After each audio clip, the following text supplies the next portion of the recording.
welcome to Grow Your Dreams podcast. I'm your hostess, Shaylin Fair, and you are welcome here. If this is your first time listening, you are welcome. And if you've been here many times before, thanks for coming back. I love that you are listening.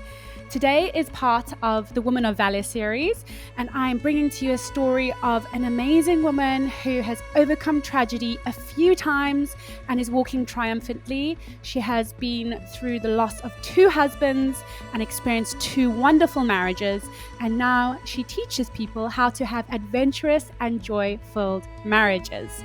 So enjoy this conversation with Theresa, and just remember to please, if you are watching on YouTube, if you hit that like button, subscribe, and leave a comment as well.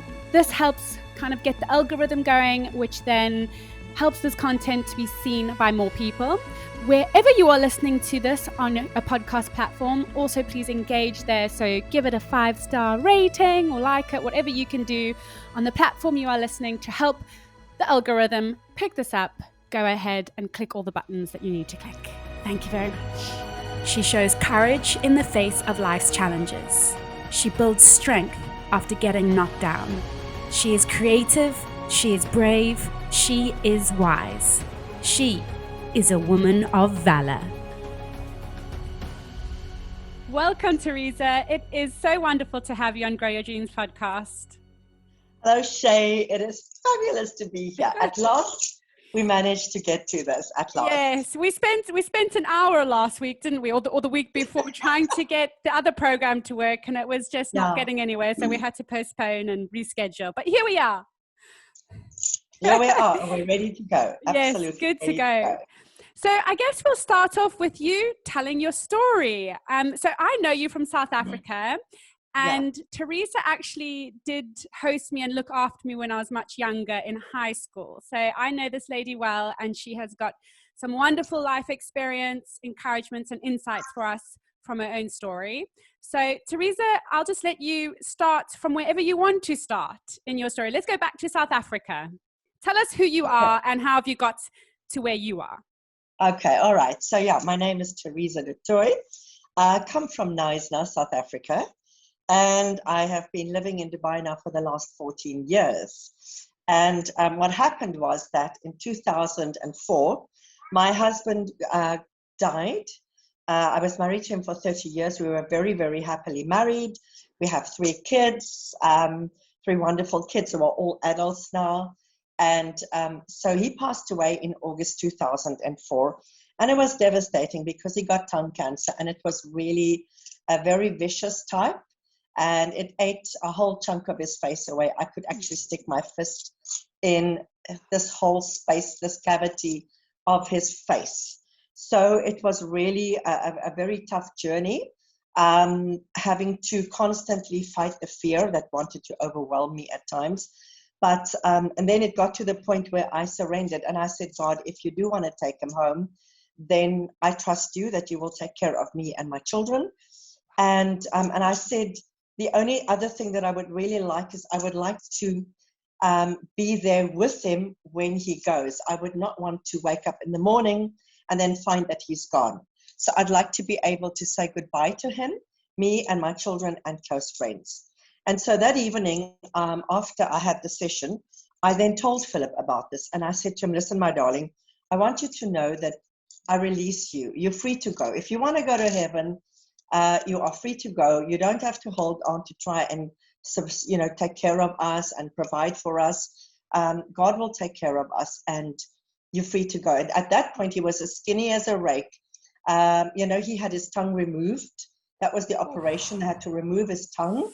It was a devastating day when you were sitting in the specialist surgery, and he then describes what they do, and he said, he drew a picture of Philip's tongue and he kept on coloring in, and he said, everywhere I'm coloring in, this is where the cancer is. And I'm thinking, so when are you going to stop coloring in? It turned out there was a very small slither. So the only prognosis they had was that to cut out his tongue. And when he said those words, I felt my life go out of the door, down the stairs of the building and into the streets of Cape Town. And so then they built new tongue from stomach muscle and skin. And then he spoke like somebody who had a hot potato in his mouth. At the time, Philip was always very much an introvert. And I was concerned about how would he work with his clients. He was an architect in a one-man practice. How would he cope with this? And it turns out that he actually became more of an extrovert after the operation, which was great. So he recovered beautifully for a year, and then it started again in the soft tissue, which eventually led to it, excuse me, eating a whole cavity of his mouth away. And so when I told him that evening, you are free to go, he said to me, that's all good and well, but until God says, come home, I will choose life, which was all wonderful. And then 2 weeks later, it was a Monday morning, it was the 2nd of August, and he was really battling that day. He was trying to send an email, went to bed the afternoon to try and sleep, and he went into a coma. And when I realized he was in a coma, I knew he was going home. So I called the kids, I called our close friends, and we sat around Philip. He was in a coma on our bed, and we sat around and we spoke about him, and we told funny stories about him, and we told him how much we loved him. And the kids all told them how much they loved him and what they meant to him. And Carter said, I want to marry a man like you one day, Dad. The boys once said that they appreciate their dad and they want to be a man like him. So he gently went into heaven 12 o'clock that night, and it was devastating to then realize, okay, now he's gone. And I remember I woke up the next morning and I was in such shock and pain, because now he's gone and now suddenly you've got to work through all this loss. And I thought to myself, how do I do this? And I really felt God said, just one day at a time, just today, never mind tomorrow.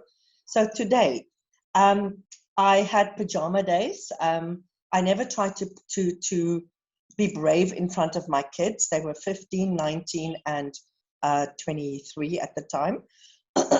And so I was very expressive with my emotions. Long story short, it took me a year. I said to God, he needs to really heal my heart, because I believe it's extremely important that we deal with the trauma, we deal with the emotions of our life, because if we don't, it always pops up in a later stage, and then it's far worse. So I really believe that you have to deal with the emotions, go through the grieving. You know, some people say, no, keep yourself busy so you don't have to think about your loss. That's really bad advice, because you're prolonging the agony, and at some point it's going to get back to you and it's going to hit you like a ton of bricks. So it took me a year, if I was to put a time frame to it, and every person is different. You can't say you've got to grieve this long or this short. Excuse me. So about a year later, I felt that my heart was healed, because I also said I would like to get married again at some point. I love love, and I love marriage. I was very happily married. Theresa, you are one of the most amazing women to speak to. And also because I know you from my childhood. But how long was it after Philip died that I came to live with you? Say that again. How long was it after Philip died that I came to live with you? I think it was probably the second year. Okay. I think it was probably the second year, yeah, because my heart was healed at the time. And I think it was about the second year. Yeah, I think it was about the second year, yeah. So, so this was 2004. Then 2008, I decided I needed to go and explore the world. So I moved to Dubai. At the time, my daughter was in Dubai. She was working for Emirates as crew. My eldest son, Philip, had left South Africa to start his career in the super yacht industry. And Gustav, my youngest, had also then joined his brother in the industry. So I moved across to Dubai and then started a whole new life here. Different cultures, loads of different people. And I love the vibrancy and everything, and meeting different people. And then 4 years later, I met a lovely South African guy through mutual friends. And it so turned out that he grew up in Durban, where I came from originally. He was, funnily enough, also an architect. And we had a dinner together, him and me and the friends who introduced us. And we swapped business cards. And at the end of the evening, when we all said goodbye, I said to him, let's have coffee sometime. And his answer was, oh, I'd like that. And I thought, oh, that's a good answer, because had he just said, yeah, okay, it's like code for, well, you're never going to hear from me again, you know? So, and then 2 days later, he texted me and he said, listen, would you like to go and see the musical Cats? So I said, cool. But then we couldn't get tickets. And the upshot of it was that during that evening when we had the dinner, I spoke about the Marigold movie. And he said to me, listen, you know what? I actually would love to see that movie. I have the video. So I said to him, okay, you'll have to come and check it out at my apartment. I was working for the hotel industry at the time. So he came over the Friday afternoon, but we never watched the movie. We just chatted.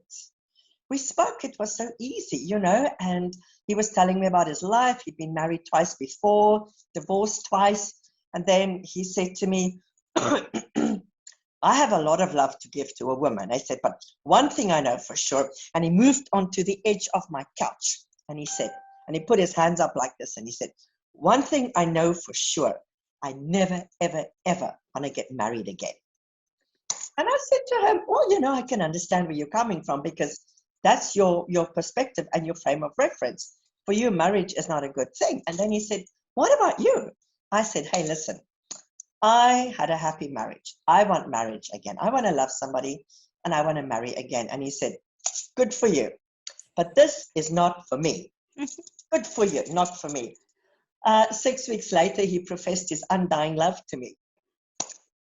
He told me he was driving home one evening from visiting me, because a friendship had now developed. and he said to me, I was driving home from you. I was at the traffic light and it felt like I was hit by a tsunami. And I realized I'd fallen completely in love with you. I want to marry you. I want to take care of you. Oh. And that was it. So fast forward, that was in the July. We got married end of February 2013. And we were hoping for 20 years. But we only had 2 years and 4 months together, because he died unexpectedly in the desert one morning, quad biking with a friend, and got off his bike and he dropped stone dead from a heart attack. And so I got the phone call, you know, and I felt my heart break in a million pieces. It was devastating, and because we were so happy. And he would tell me every single day, I never knew marriage could be so fantastic. Those were his words every single day. I never knew marriage could be so wonderful. So yeah, but you know what, is that his kids said to me, you gave our dad the best years of his life, because he had never known such happiness before. And then that's all wonderful, you know. So my heart was shattered into a million pieces, and I had to mourn and grieve and go through the whole process. And I remember the one evening, it was in that first week after he died, and his kids were with me, and we went to see a lawyer, and we were sitting in the tram, and we were coming around a bend like this, and I'm looking out on the highway, the very busy Sheikh Zayed Road, and I see all the cars, and I'm thinking, my heart is in a million pieces.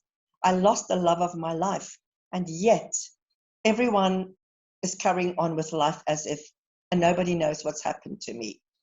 So once again, going through the grieving process, sobbing my guts out, all of those things. And also once again, about a year to heal my heart, because I still want to get married again, you know. I'd like to meet somebody again and fall in love. So for me, my heart is completely healed. This May, it will be 7 years already that Nick's gone to heaven, you know, so I'm an expert. An expert in many things, I think, as well. How I've got so many questions. The first one that actually popped to my mind is when, you know, you now had to grieve again. Were you ever angry at God? No, I was never angry at God. I never had that. I think the reason also was because I had a complete peace in my heart. Although my life, when Philip died, I mean, we were in such a bad financial situation at the time. And, but it was amazing how God carried me through all of those things. But I was never angry at God, never, ever, ever. I think because I also focused more on where he was, that he was no longer suffering. he was no longer in pain, he no longer had to struggle, and that by focusing on where he was and celebrating that made a big difference. Here's the thing that I've also realized, Shay, is that when we have a loved one who is suffering, we don't want them to leave. Subconsciously, we pray for every single miracle that there could possibly be, because subconsciously, we do not want to face this thing of losing that person. Yes. Because that pain, that grieving, that sorrow, that anguish is really, it's like unimaginable. So we hold on to all sorts of straws.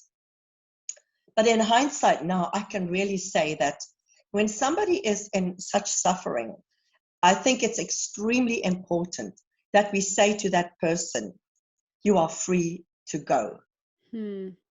Because otherwise, I believe they hold on because they know you don't want them to let go. The fact that I told Philip, my darling, you are free to go, was a great thing, because 2 weeks later, that particular Monday when he died, I mean, he was so weak. He was trying to type an email and he couldn't lift his fingers off the keyboard of the laptop.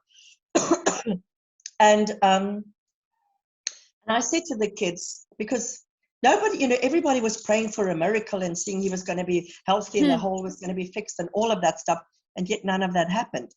And I said to them afterwards that I think what happened that afternoon when he went to go and lie down on the bed, as he normally did, that was the time where he said, okay, God, I want to go home now because I know they're going to be fine.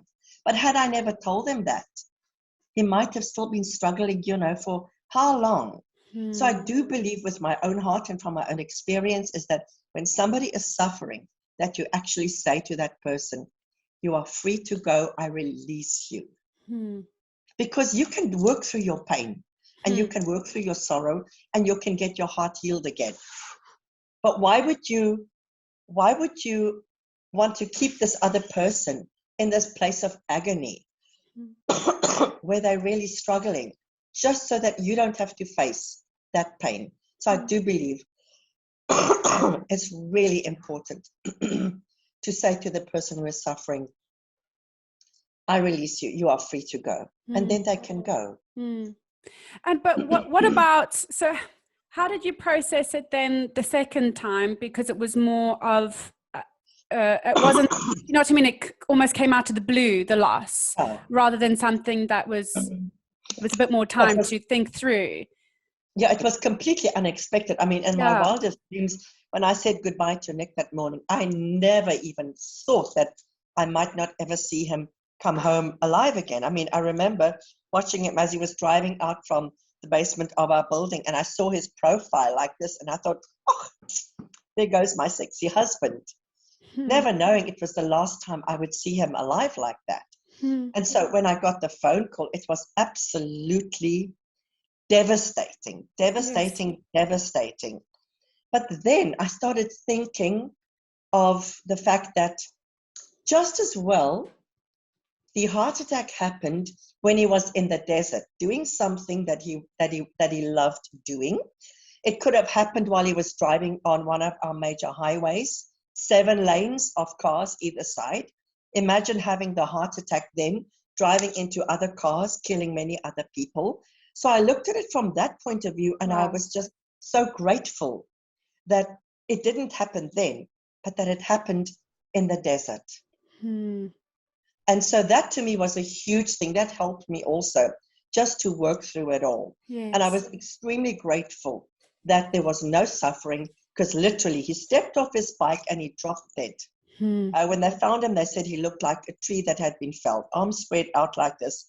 On his back, it was instant.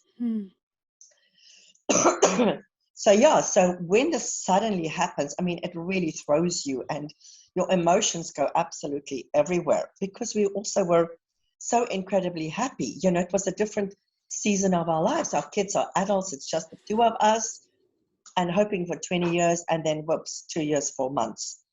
So also once again, coming through the pain and the loss, and coming out on the other side with a zeal and a zest for life. Were you born like this? Did you always have this zest for life and able to see things through a positive, perspective rather than just seeing the negatives of the reality? Shay, I think that was my default setting. My mom always used to say to me, I'm her sunshine child. She always said, because you're always happy, always happy. Although my childhood growing up wasn't a happy childhood as such. I mean, my parents' marriage was very rocky by the time I came along. So there was a lot of strife and anger and stuff like that. So there wasn't a happy childhood. But I've always had this thing about life.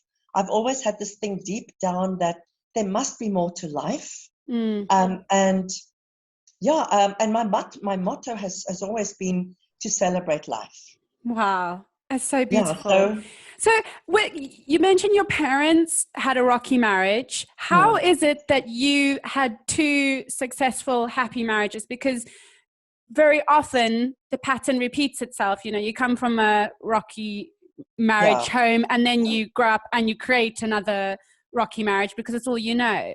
So how did you create two happy marriages? It's an interesting question. I've also wondered about that. I think possibly, look, in the beginning also of our marriage, there were times, I know when my kids were small, I mean, because my mom used to scream and yell at us. And I remember also at times I would scream and yell at the kids. And then Philip would say to me, that's not the right way. And then when I got to know the Lord and I started realizing, hey, but my behavior is, needs to change. But I think deep down it was this desire, because I loved Philip. I loved Philip very, very much. We were so happy. And so when you're so in love and you love that person, your heart's desire is in any case to make the other, or to make the other person happy. Not that you can make somebody happy, but your desire is to create a happy place. Yes. To live in a happy place. And so I'm very grateful that we had this fantastic marriage, and that my kids have got the solid basis of they grew up in a very happy home, and they saw the way Philip treated me. And then when I married Nick, they saw the way Nick treated me. So when Nick died, my kids were devastated because they loved him. And he was crazy about them. He loved them as if they were his own. Yeah. So you must have had conflict in your marriage somewhere along the way.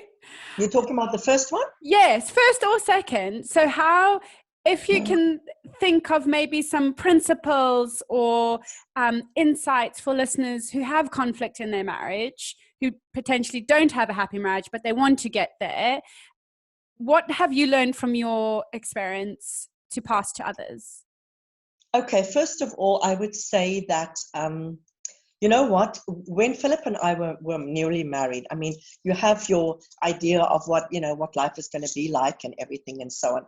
And you fumble along quite a bit as well in between, and you do your thing and carry on. And I remember the first fight Philip and I had, I think it was in our second year, our first year of marriage, and there was a little park down below where we lived. It was a Saturday afternoon, and we had some kind of a disagreement about something. And I then stormed out, slammed the door, and I thought, well, I'm going to go for a walk, and I want him to come and look for me. But it's a Saturday afternoon, so it's the suburbs, so it goes quiet, So I went to this little park, and I'm sitting there on the swing, and I'm thinking, geez, it's like very quiet. And he's not coming to look for me. And I'm thinking, maybe this is not such a good plan to sit here. So I go back to the apartment thinking, okay, as I step into the apartment, he's going to say, hello, my darling, where have you been? So I come in and he just looks at me and he says, oh, you're back. And I thought, shit. Oh, it's you. That's not what I wanted to hear. I wanted him to say, oh, my darling, I'm so sorry, blah, blah, blah, all of that stuff. But eventually we did. So I think in the beginning you fumble along a lot as well. But then also as you grow, because I do believe personal growth is incredibly important. And if you know that you come from a place of dysfunction, that you're not the victim of that. Yes. You can change that. because there's so much information out there. Yes. And start working on your own inner being. Get healing for all the issues that you're struggling with. So by the time, as our marriage, as the years went on, I mean, we didn't really have big, serious misunderstandings because we could talk things through. With Nick, funnily enough, we hardly ever had harsh words or had disagreements.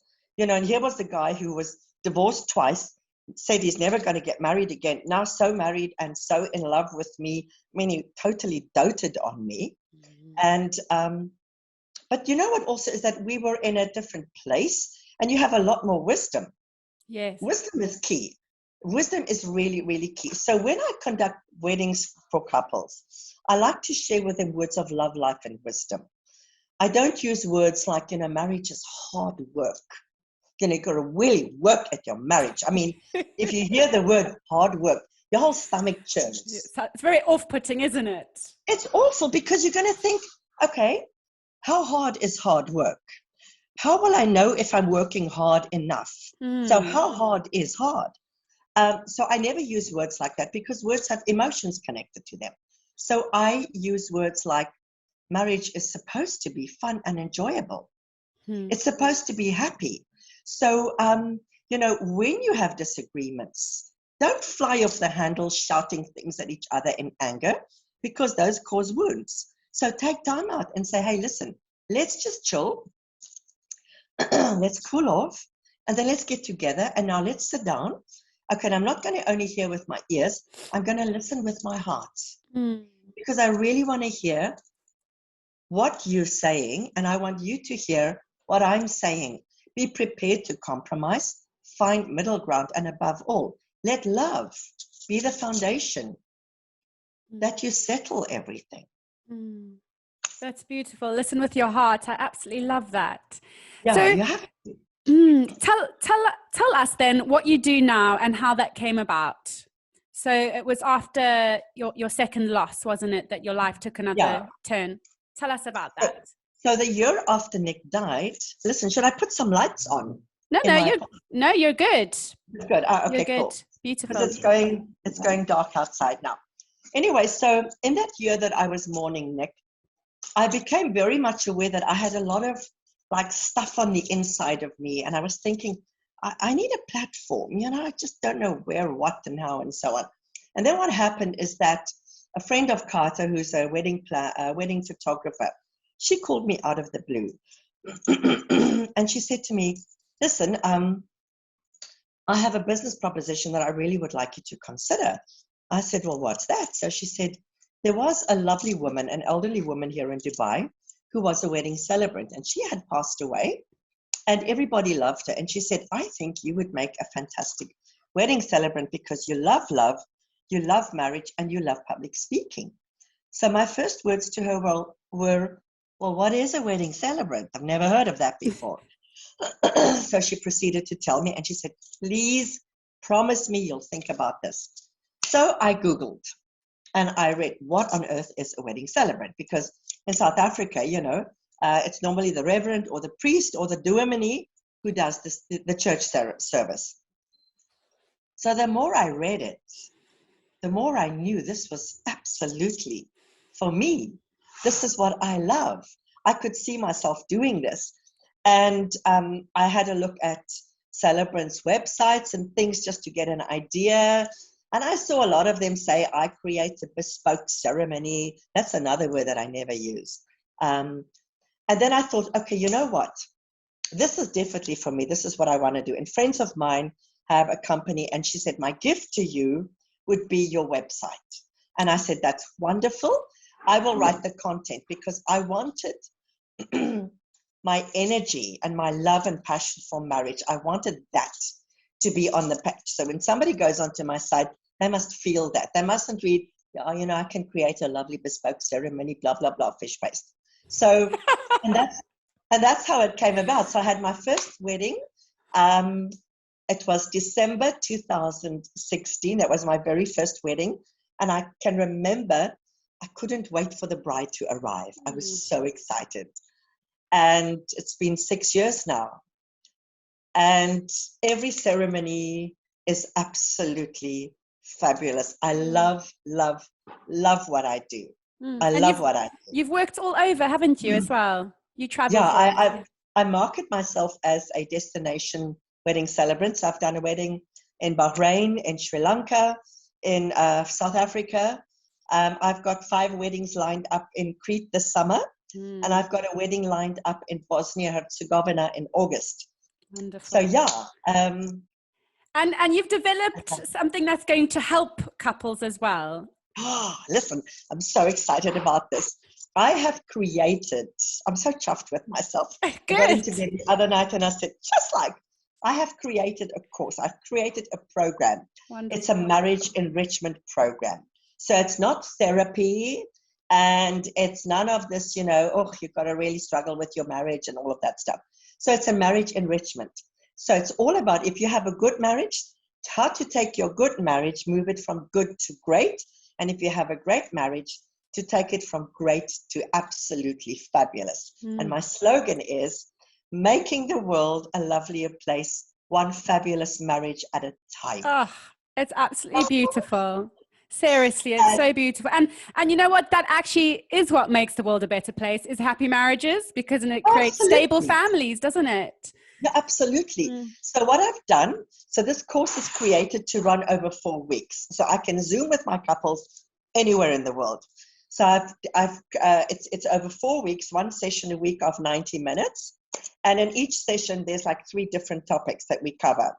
And it's stuff like understanding what are your self-sabotage, what's your belief systems? How do you look at yourself? What do you believe about yourself? What's your thinking like? Also, what is your behavior? Because behavior is always the fruit of something deeper. Then it's stuff like the love languages, understanding your love languages, understanding your spouse's love languages, things like the magic box. We talk about self-talk and self-love. And then something which I really, really love, which is part of the program, is soul talk, where you actually, not only journaling, but also soul talk, where you actually listen to what your soul is telling you. It's amazing, Shay. It is really, really amazing. I love to do that. I do this every day. After I've journaled in the morning, then I open my soul talk side of my book, and then I just write. And the most amazing thing is that your soul loves you. Your soul is the divine you, the one that's uncontaminated by stuff that's happened to you. Wow. And your soul is nuts about you. And your soul knows everything about you. And your soul knows what you should be doing in your life. So there's no judgment. There's no criticism. There's no negativity whatsoever.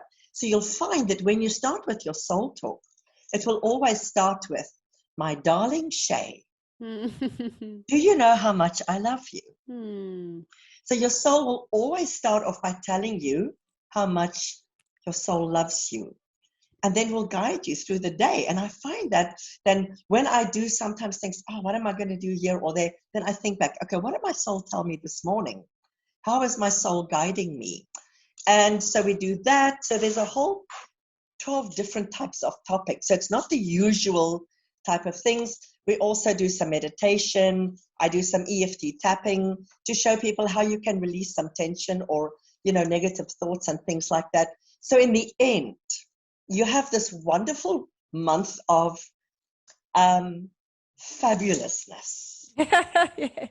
Because you know what, in the end, is that you want to look at each other and you want to think, when you've been married 10, 15, 12, whatever, however many years, you want to look at each other and say, wow, look at my sexy husband. Look at my sexy wife.